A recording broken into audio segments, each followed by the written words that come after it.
নমস্কার বন্ধুরা, Bishakha kitchen village ফুডে আপনাদের স্বাগত জানাচ্ছি। আজকে নতুন একটা রেসিপি রান্না করব। আপনারা প্রথম থেকে লাস্ট পর্যন্ত ভিডিওটি দেখতে থাকুন আমি কিভাবে রান্না করছি।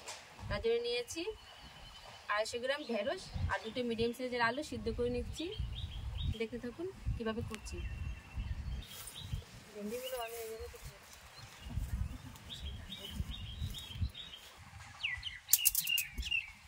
এইভাবে সবগুলো কেটে নেব। কড়াইটা গরম হয়ে গেছে, এবার সরষের তেল দিয়ে দেবো।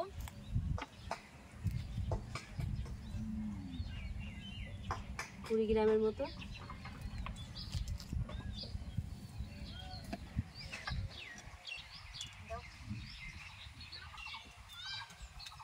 ফোড়নে গোটা কালো জিরে দিয়ে দিচ্ছি 1/2 চামচের মতো। টমেটো কুচি দিয়ে দিচ্ছি, ভেজে নেব একটু।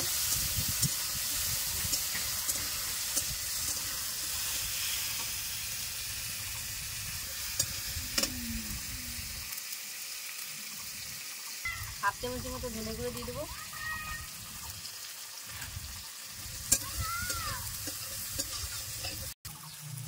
হাফ চামচের মতো জিরে গুঁড়ো দিয়ে দিচ্ছি। ভালো করে ভেজে নেব।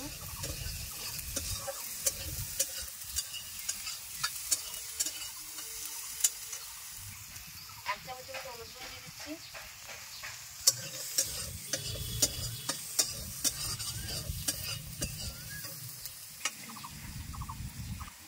পরিমাণ মতো লবণ দিয়ে দিচ্ছি।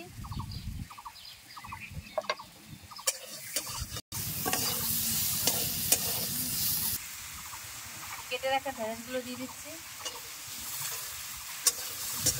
ভালো করে ভেজে নেব।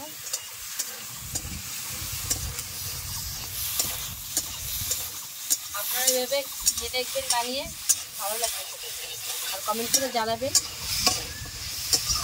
কাশ্মীরি রেড চিলি দিয়ে দিচ্ছি।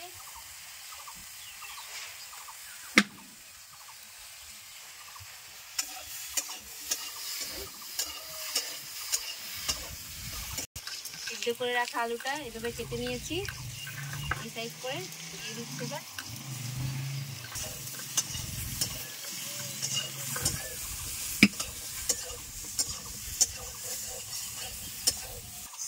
কাঁচা লঙ্কা শুকনো লঙ্কা একসঙ্গে বেটে রাখা দিয়ে দিচ্ছি।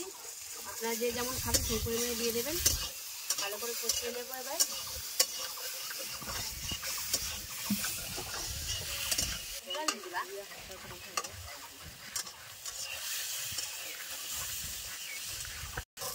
ঢেঁড়সগুলো এইভাবে কেটে নিয়েছি, আপনারা এইভাবে কেটে নেবেন। তাহলে মশলাগুলো গোটা গোটা দিয়েছি, তো মশলাগুলো ভালো সুন্দর ঢুকে গেছে, দেখেছেন?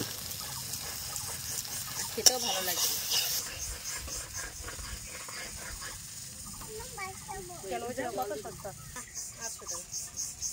কষানো হয়ে গেছে, এবার পরিমাণ মতো জল দিয়ে দেবো।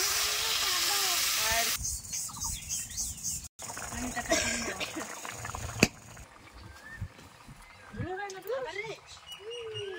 পোস্ত বাটাটা দিয়ে দেবো।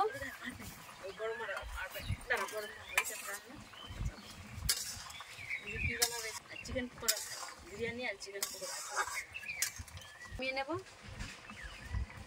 খেয়ে দেখাই কেমন হয়েছে।